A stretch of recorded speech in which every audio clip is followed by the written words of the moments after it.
Local 4 News starts now with a breaking news alert.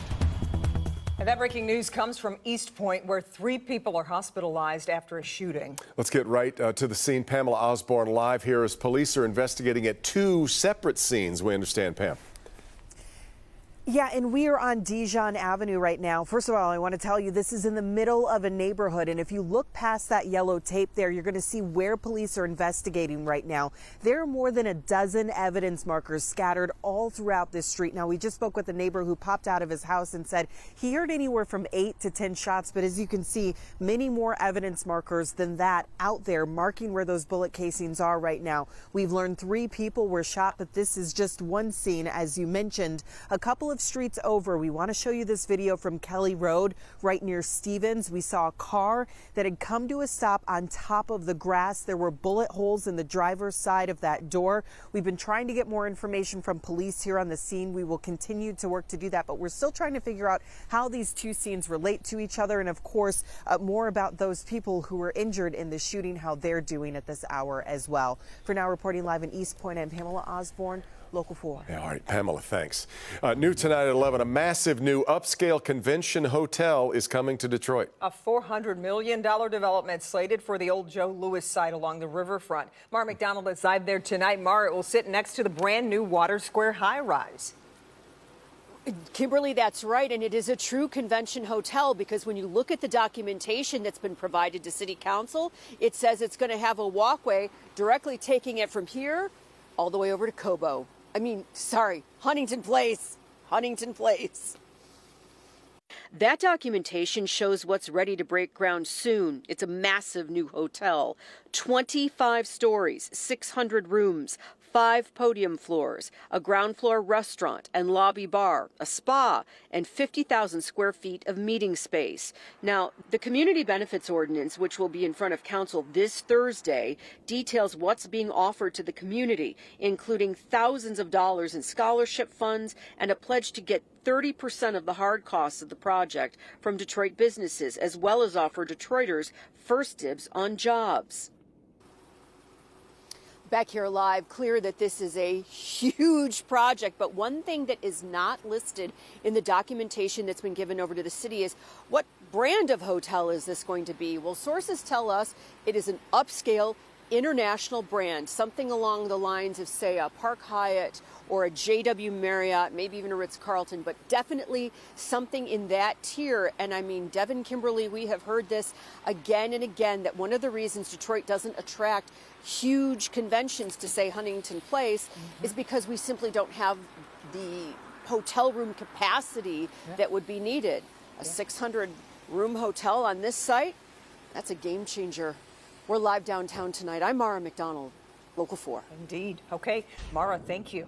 And we'll all keep calling it Cobo I know, time to time. it's so right? hard. No doubt about it. Let's get a check of the weather. Rain moving in to start the week. We had a lot of sunshine earlier today. Let's get over to Kim with a look at tonight's forecast. That rain going to stick around for the morning, Kim? Well, unfortunately, it is going to stick around for the morning, and it could be pretty heavy during that morning commute in some spots. Exact Track 40 radar showcasing some showers all over Metro Detroit, a couple pockets of heavier rain just to the southwest of Ann Arbor, and there's a little bit more to come. It's snowing up north, so at least here we do just have all rain as temps stay above freezing. There's also some strong storms down to our south, so in between we just have these garden variety showers that will be heavy at times. So tomorrow morning at 8 a.m. it will be raining, 41 degrees. Probably still raining in many communities at noon tomorrow. Then we'll get a break in the afternoon before more rain develops after about 6, 7 o'clock. And the second round of storms could have some pretty strong thunderstorms. Just to the south of us is where they have the biggest threat, which is a moderate risk. But as we go in a little bit closer here, we are just on the fringe with a marginal risk. That's a level 1 for Lenawee and Monroe counties, does not include the rest of Metro Detroit. Temperature trend over the next 7 days. Well, it's going to get chilly around here. In fact, by Thursday, we could see a few wet snowflakes.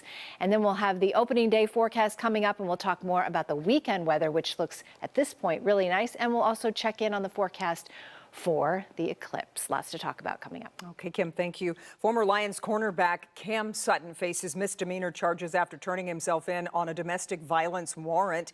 Investigators in the Tampa area say Sutton had been evading them since the warrant was issued last month.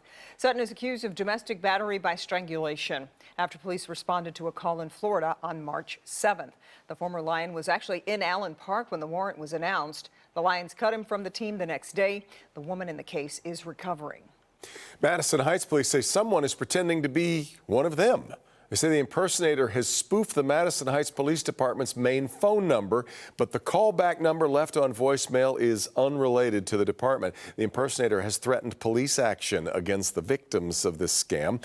Madison Heights PD says call the department at the number on your screen and request to speak with the officer who called you or an on-duty supervisor.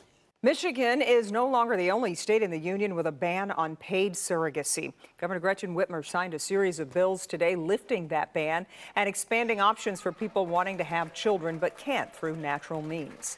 It is a package of common sense, long overdue changes to remove criminal prohibitions on surrogacy. It's to protect families born by IVF and to ensure LGBTQ plus parents are treated equally. Governor Whitmer also said the outdated law prescribed up to a year of jail time and a $10,000 fine for paid surrogacies, but now the new law would repeal that ban. Former President Trump making a campaign stop tomorrow in Grand Rapids. The visit comes after he posts a $175 million bond in his civil fraud case in New York. State appeals court last month lowered the bond amount by several $100 million. Any action the state attorney general Letitia James could take against Trump's properties in response to the judgment now on hold. That will last until at least September, when the state appeals court also sets a schedule to hear Trump's appeal of the verdict. The Staffords were back in town today for a ribbon-cutting ceremony at a new facility to support Detroit kids. The Kelly and Matthew Stafford and Friends Educational Center includes classrooms, learning labs, and a theater. The Staffords have had a long-standing partnership with Say Play Detroit, and they provided $1 million for this expansion. The center has been helping kids in the area for nearly 10 years and counting. What we can do for the people around here, what we can do for the kids around here is an amazing thing and something that I'm really proud to be a part of. We were raised by the community of Michigan. We were kids when we came here. You guys groomed us to be the people we are today, and we are so honestly proud to give back to the community that gave us so much. Leaders at Say Detroit tell us the new building will allow them to expand services to adults as well. Plans are in the works to include vocational and technical training classes in this new facility.